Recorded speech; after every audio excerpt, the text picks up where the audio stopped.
Hello everyone, welcome to another episode of Mysterious Monsters. In this week's episode we take a look at the legendary Batsquach. Now, one solid report of Batsquach comes from an interview posted in the News Tribune of Tacoma and written by C.R. Roberts. Both the paper and C.R. Roberts are real, and that makes this a much more believable account of a Batsquach encounter. Now, here is an expert from the article that Roberts wrote about Brian Clanfield's up-close encounter with what sounds like Batsquach. Now, I was driving along one night, the engine died, and the dashboard's lights fell dark. Although he didn't apply brakes, the pickup truck he was driving stopped suddenly, abruptly, square in the middle of the road, there between the edge of the forest and the scrubby, clear-cut field. So here's a guy driving along, and obviously his car is broke down in a nutshell. Now his headlights cut a hole through the night. He sat wondering what was wrong. Then he saw the feet. Descending, bird feet, claw feet, then the legs, the torso, the chest, and strangely, wings, folded. Now attached to the back of the broad shoulders, then the head, that face. Here is a description of the Batsquach.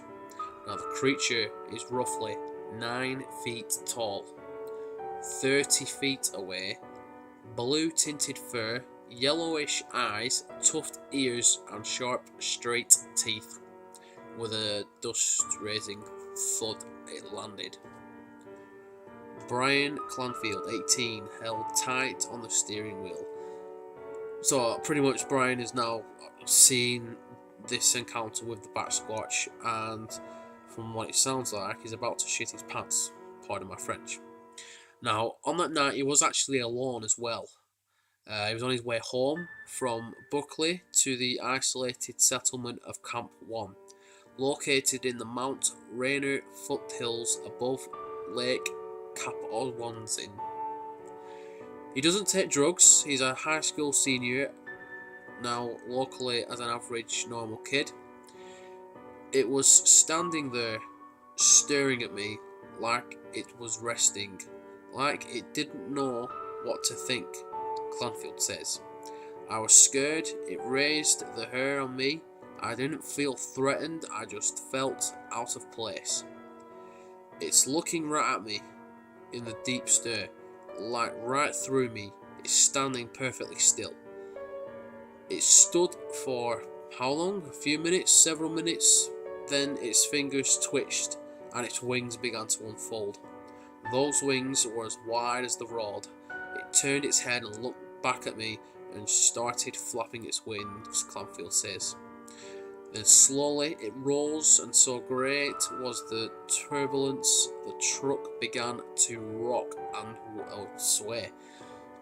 Damn, so this Batsquatch's wings, being a big 9 foot, like Sasquatch in a way, its wings are that powerful that the guy's truck is literally swaying side to side, and its wings are as wide as a road. I mean, roads are wide by any stretch of the imagination, but for a 9 foot bat, like Bigfoot is a scary Bigfoot. I mean, you've got other Bigfoots out there, but this one is the most strangest Bigfoot I think I've ever read and come across. Up until 3 days ago, I've never even heard of the Batsquach, so this is a good find for me on the internet. So obviously the Batsquach is probably one of the most rare Bigfoots out there. Also, cheap plug time, I'm going to be making my Sasquatch Bigfoot series very soon. So anyway, I hope you liked this video, guys. I know it was short and sweet, so I couldn't really find much on the Batsquach apart from a couple of encounters. Luckily though, I did find a description of what the Batsquach is supposedly to look like. So thank you very much for watching, everyone. Please stay tuned for more videos to come, I suppose. That's what I do. Thank you very much, everyone. Stay tuned.